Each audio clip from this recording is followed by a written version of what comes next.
Salut les héroïnes! Alors quand on vient de découvrir qu'on est HP et oui hypersensible, c'est une petite révolution. C'est comme si on venait mettre la lumière à tous les étages et loin de satisfaire le cerveau HP hypersensible, cette découverte lui ouvre encore 10 000 autres questions. C'est un bon exemple de la pensée divergente, plus forte que la moyenne du HPI. Si tu te souviens de ma vidéo sur les 4 phases d'épanouissement du haut potentiel, tu verras qu'ici on parle du passage de la phase 2, révélation, à la phase 3, celle d'intégration.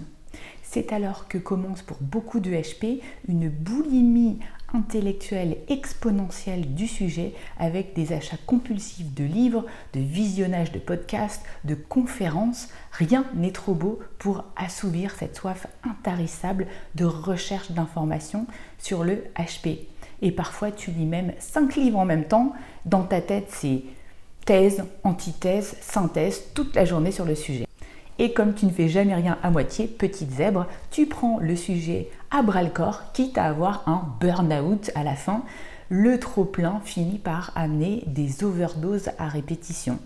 Alors, je peux t'en parler honnêtement parce que je suis passée par là et honnêtement, comme c'est aujourd'hui le sujet de mon travail, je peux te dire que je ne suis pas encore tout à fait sevrée. On va voir que c'est comme tout, une bonne dose de modération, ça aide. Et si tu n'es pas encore abonné à la chaîne, fais-le maintenant pour être alerté des nouvelles vidéos qui sortent en ce moment 2 par semaine.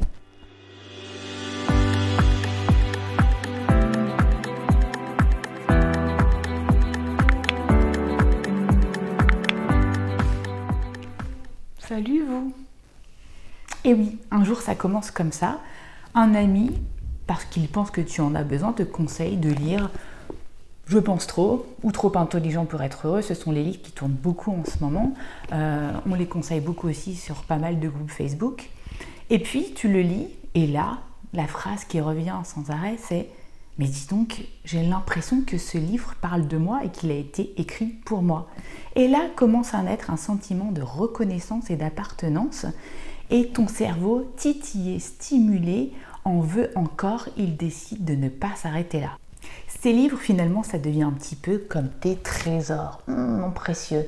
Et tu pourrais faire du troc pour sauver la planète, mais plutôt mourir que de t'en séparer. Mais attention à l'overdose. En ce moment, avec la série HPI, 2e saison, le nombre de spécialistes croissant sur le sujet, un livre qui sort en ce moment 1 fois par semaine, et merci pour mes interviews d'ailleurs, c'est difficile de ne pas se laisser submerger d'informations, et en plus, c'est pas comme si elles allaient toutes dans le même sens. Beaucoup sont contradictoires et peuvent te perdre car les spécialistes ne sont pas tous d'accord sur le sujet.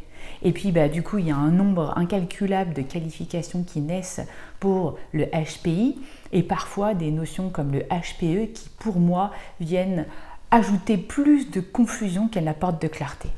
Le problème de ces livres, c'est qu'il y a toujours un trait ou une caractéristique dans laquelle tu ne vas pas forcément te retrouver, tu vas douter et c'est normal, même atypique, nous sommes tous uniques. Et ton syndrome de l'imposteur va te pousser à lire plein de livres pour revalider que tu es bien ce que tu pensais. Et inconsciemment, tu vas te mettre en quête de trouver le livre ou l'interview ultime qui va parler exactement de ton cas. C'est ce qu'Élodie Crépel appelle dans son livre Femme atypique l'effet Barnum de l'effet Barnum.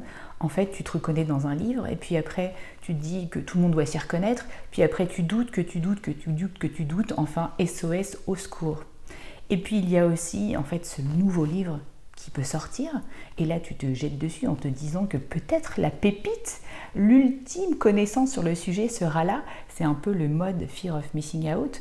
Ou alors, il y a ces groupes Facebook dans lesquels tu vas aller t'épancher, reconnaître certains traits, pas d'autres et encore te perdre. Mais comme dit l'expression, au bout d'un moment, point trop n'en faut, ça tourne en rond dans ta tête et ça n'avance pas dans la vie réelle. Parfois, ça va jusqu'à l'overdose, tu finis par tout arrêter et irrésistiblement, à un moment donné, tu y reviens et là, hop, double overdose, berk, tu finis par te dégoûter de ton sujet de prédilection, c'est dommage. Et en même temps, c'était peut-être un passage obligé pour passer à une autre étape, celle de l'alignement, que tu verras aussi dans mes vidéos, les 4 phases de l'épanouissement du haut potentiel.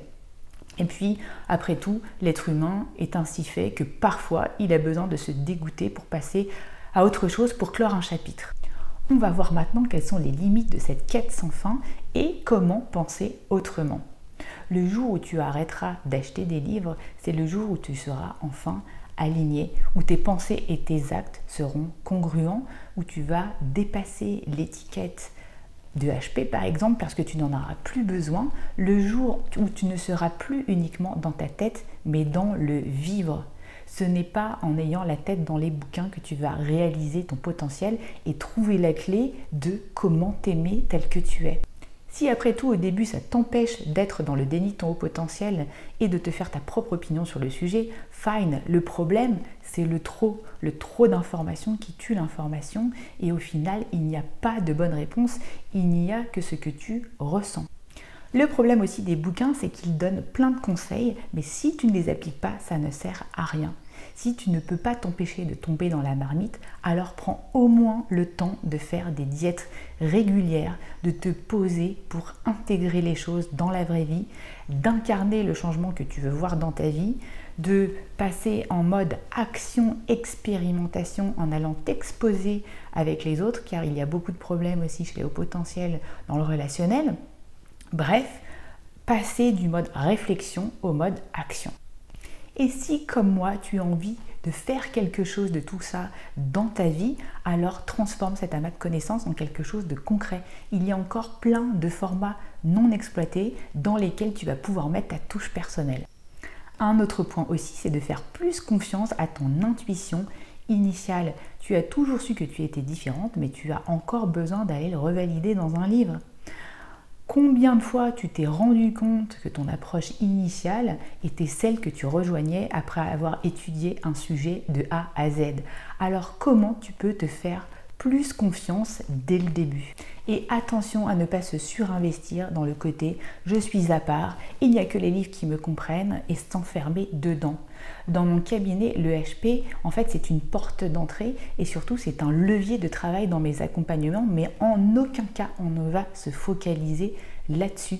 On va plutôt travailler sur tes traumas, tes blocages émotionnels qui n'ont finalement rien à voir avec ta douance et ton hypersensibilité, qui sont là souvent pour amplifier le phénomène.